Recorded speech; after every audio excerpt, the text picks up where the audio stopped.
Guillaume, bonjour. Bonjour Virginie, bonjour à tous. Pour commencer, Guillaume, retour sur cette interpellation dans un collège d'Alfortville. Et les faits remontent à lundi, 16h, où 5 policiers ont fait irruption en plein cours dans un collège du Val-de-Marne. Ils sont ressortis avec un élève de 14 ans qui a été placé en garde à vue pour harcèlement. Il a reconnu les faits. Le chef d'établissement avait donné son accord quant à cette intervention. Alors selon nos confrères de BFM, une jeune fille transgenre de 15 ans scolarisée en seconde s'est rendue accompagnée de son père ce lundi matin au commissariat pour dénoncer les faits de harcèlement, des propos homophobes et des menaces de mort.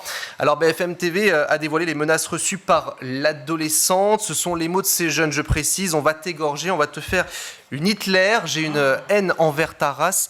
Suicide-toi, sale PD. Fin de citation. Alors interrogé sur ces insultes et les menaces de mort, le collégien mis en cause a reconnu les faits, expliquant être tombé sur la photo de la victime et l'avoir insulté dans un excès de colère qu'il n'a pu contrôler. Parallèlement, l'administrateur du compte Instagram qui a autorisé l'accès au collégien a été entendu par les enquêteurs là aussi. Il a reconnu avoir donné accès au compte du mis en cause, mais sans penser au mal. Alors une intervention au sein de l'établissement qui d'ailleurs a fait débat, mais qui a été assumée par le gouvernement à l'issue du Conseil des ministres. Le porte-parole Olivier Véran a justement été interrogé à ce sujet. Sur la forme, je rappellerai que les policiers sont intervenus de manière coordonnée, en conformité avec l'accord du parquet et de l'équipe éducative. Sur le fond, combien de fois ces derniers mois avons-nous eu à pleurer à la suite de la mort tragique d'un enfant qui s'est donné la mort parce qu'il était harcelé ?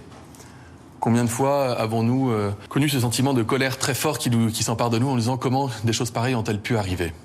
Le ministre de l'Éducation nationale, Gabriel Attal, a eu des mots très forts encore suite au décès tragique du jeune Nicolas. Et il a souhaité qu'il y ait un électrochoc dans l'ensemble du monde qui entoure les enfants, notamment le monde éducatif, pour que nous puissions lutter avec le plus d'efficacité et le plus de force possible contre le harcèlement. Évidemment dans le respect des règles, des lois, du droit et de la bienséance, puisqu'il s'agit d'enfants.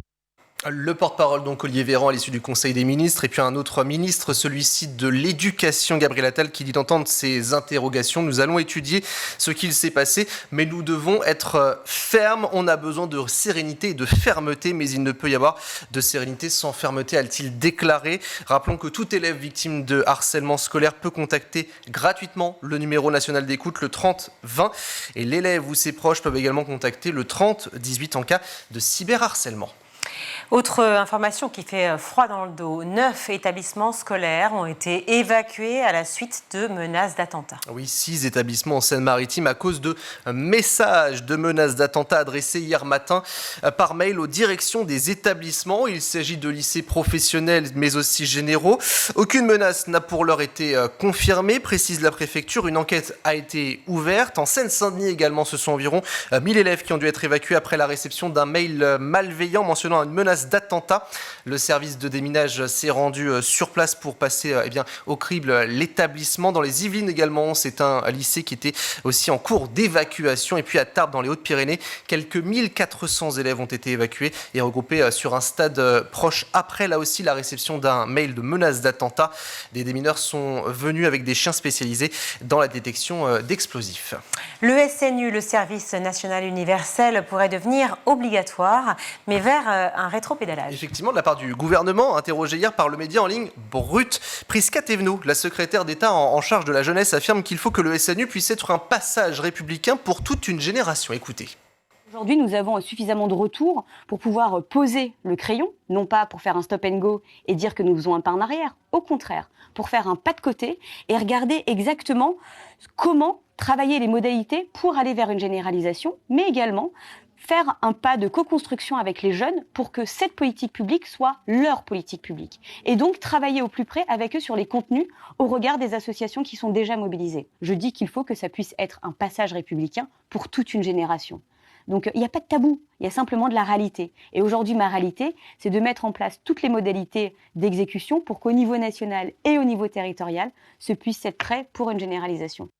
La ministre donc Prisca Thévenot, interviewée par le Média Brut, qui défend une obligation qui serait une généralisation. Et pourtant, le 4 août dernier, cette même ministre tenait un discours totalement différent, rassurant pour les syndicats d'enseignants, vent debout contre toute généralisation. Sur France Info, la ministre assurait qu'il n'y aurait rien de pire que de forcer un jeune à aller faire le service national universel. Ce serait même contre-productif. Alors, à ce jour, 90 000 jeunes ont pu participer à ce service national universel. 1 000 € par mois pour tous les étudiants, c'est le souhait de 14 présidents d'universités. Et leur tribune a été publiée hier dans les colonnes du Monde et demande la création d'une allocation d'études pour tous les étudiants afin de juguler la pauvreté, de faciliter le développement de l'autonomie des jeunes et leur accès ainsi à l'enseignement supérieur. Alors dans un contexte de forte inflation et de précarité économique chez les étudiants, les signataires préconisent une réforme structurelle d'envergure des bourses à l'instar de ce qui se pratique notamment dans d'autres pays d'Europe. Et cette allocation, elle pourrait évoluer au fil de la progression dans le cursus. Une revalorisation du montant des bourses étudiantes de 37 € par mois a eu lieu déjà à la rentrée. Une réforme structurelle est attendue dans les mois à venir. Direction Tomblaine en Meurthe-et-Moselle pour une première en France. Oui, loin du grondement de la guerre et des bombes, 17 petits Ukrainiens viennent de s'installer dans cette ville proche de Nancy pour rejoindre une classe rien qu'à eux. Ils vont y rester jusqu'au 22 octobre prochain, accompagnés par leur maîtresse, une traductrice, 3 accompagnatrices employées par la mairie. Un dispositif inédit en France qui se fait en partenariat avec une association humanitaire et le ministère de l'Éducation nationale. Alors âgés de 8 à 10 ans, ces écoliers ukrainiens sont arrivés en bus ce week-end de la région de Kharkiv, fortement touchée par les bombardements. Ils ont vécu de très près cette invasion russe. Alors bien qu'ils soient en France, les élèves vont suivre un cursus 100% ukrainien. Le contact avec leurs proches se fait par téléphone tous les soirs et les 17 élèves sont logés dans un gîte à Tomblaine, mis à disposition par la mairie, qui annonce d'ores et déjà des visites, des sorties et des activités, comme par exemple assister à un match de foot de Nancy.